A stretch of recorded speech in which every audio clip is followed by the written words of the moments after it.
What's going on, guys? This is Barker. Just hit my hand on the table, hurt a little. Just gonna move past it. I got a new video. I just got completely off track by hitting my hand. So, I got part 2 of 6 bold predictions for this NBA season. And if you haven't watched the first one, I'm gonna try to leave a link to it in the little eye bubble up at the top right where my hand's pointing. If I forget to put it there, look on my channel. It's going to be near when this one was posted. Don't be lazy. Come on, watch part 1. And I'm going to wait a couple seconds, and if you haven't watched it yet, I'm going to part 2. At the end of the day, they don't correlate, so it doesn't really matter. So, I'm just going to start with number 1 for one of my 6 bold predictions. Anthony Edwards won't even be in the top 5 of Rookie of the Year race. Now, I don't think Anthony Edwards is going to be a bust. I just think there were a lot better players that could have been number 1. He just got picked number 1 because of fit. And, well, that's number 1. Number 2 is they already have a solid shooting guard on the Timberwolves, and that's Malik Beasley, who they just paid a ton of money to stay on the team. So, and then they picked a number 1 pick to come off the bench. And he won't even be the best bench player because they're going to have Ricky Rubio come off the bench. So, I just don't think it's going to, and I don't see him playing small forward. I don't know if that's a good fit. Plus, they also have that other young guy at small forward whose name is blanking me. I think Jarrett Culver. That's who it is. He's a solid, young, up-and-coming small forward, so I don't think they're going to take minutes away from him, but you never know. I just don't see Anthony Edwards being a top rookie this year. I think he might be a top player in the future, just not a top rookie. Number 2, Al Horford is going to play better than he did in Boston with OKC this year. Like a comeback season. So, obviously, I know when he was on Boston, he became an all-star. And I think he'll play better than that, but obviously I don't think he'll become an all-star in the West because it's so stacked. But, like, he averaged, 12 points, 7 rebounds, 5 assists. It really wasn't that impressive of a stat line. It was more of a, he's kind of like a Draymond guy. The stats don't say the full story. And I think he's going to have a season like that in OKC if they give him solid minutes and don't trade him away. I really do. He's a solid player. The only reason he played bad on the 76ers is because they tried to make him play power forward when he's clearly a center who doesn't have the mobility or accurate enough of shooting to be a power forward in today's NBA, especially around Ben Simmons. So, that's how I see Al Horford's game going to OKC. They're still going to be a really bad team, but Al Horford is going to be a diamond in a really, really, really rough area type thing.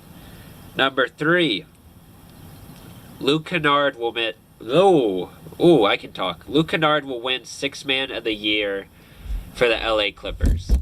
So, the starting lineup is going to be something like Reggie Jackson or Beverly, Paul George, Kawhi, Marcus Morris, Zubac. And then Kennard being the new Lou Will type guy. And he averaged solid stats for the Pistons last year. I believe he averaged 15 points, 4 assists. He shot 40% from 3. And what the Clippers really needed last season was a shot creator. And they tried to make Paul George do that too much. But Paul George just needs to be Paul George. They tried to make him a spot-up shooter in the corner, blah, blah, blah. Catch-and-shoot type of guy. Luke Kennard can be that guy. And I think it's going to be a great fit. I can easily see him winning 6th Man of the Year. This is going to be his 4th year in the league. Usually, NBA players take, a big step in their 4th year. And being in that new environment and on a winning team, I see Luke Kennard thriving in that system with Ty Lue. Number 4, talking about another Piston. Well, Luke Kennard was a past Piston, but you catch what I'm saying. Blake Griffin will retire. Ooh, oh my God, I cannot talk. Blake Griffin will retire a Piston. Now, I think Blake's a very loyal NBA player. It comes down to management for the Pistons if we're willing to keep him. I really do see him staying here his entire career. He constantly talks about how amazing our organization is and how much he loves them. And I really do believe him. And I think it's full heart. I don't think he's just half-assing it for people to like him. I think he wants to stay a Piston. And at the end of the day, I don't think he cares about winning rings and all of that. Maybe he'll prove me wrong. Maybe he'll prove me wrong. Whew! Maybe he will prove me wrong. Or, you know, maybe we'll trade him because he wants too much money. Or maybe he'll leave because he wants more money. I don't know. You never really know with NBA. There's a lot of two-faced people and a lot of stuff going in the backgrounds. Number 5, Bol Bol will win. Bol Bol will win Rookie of the Year. I keep trying to say win and then an R word like together, and there's like you get what I'm saying.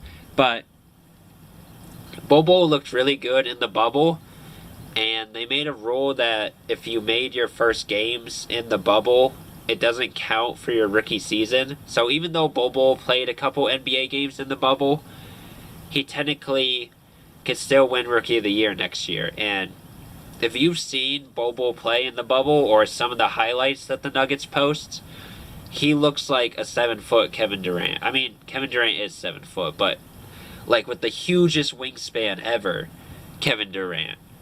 I could see him winning Rookie of the Year. I just don't know if he will, especially on the Nuggets where, you know, they're contending. So I don't know how much minutes they're going to give to a guy who's barely played any NBA games. It really comes down to how much minutes he gets if he's going to win Rookie of the Year. And now on to the last prediction. Knicks won't make the playoffs for at least 3 years. I mean, this is self-explanatory. It's really not that bold, in my opinion. But I was coming up with another one. That's what came to my mind, so I said it. I don't think they're going to make the playoffs for at least 3 more years. They got a lot of young guys. Their vets aren't really that good. They got a lot of rebuilding. Unless somehow, they get some big superstar or like the greatest rookie of all time to join. Like maybe they get Cade Cunningham and he becomes the next LeBron James. I don't know. I just don't see him making the playoffs anytime soon. If you liked what I said, hit that like button. I'm so tired. It's like 2 in the morning when I'm making this. I need to go to bed.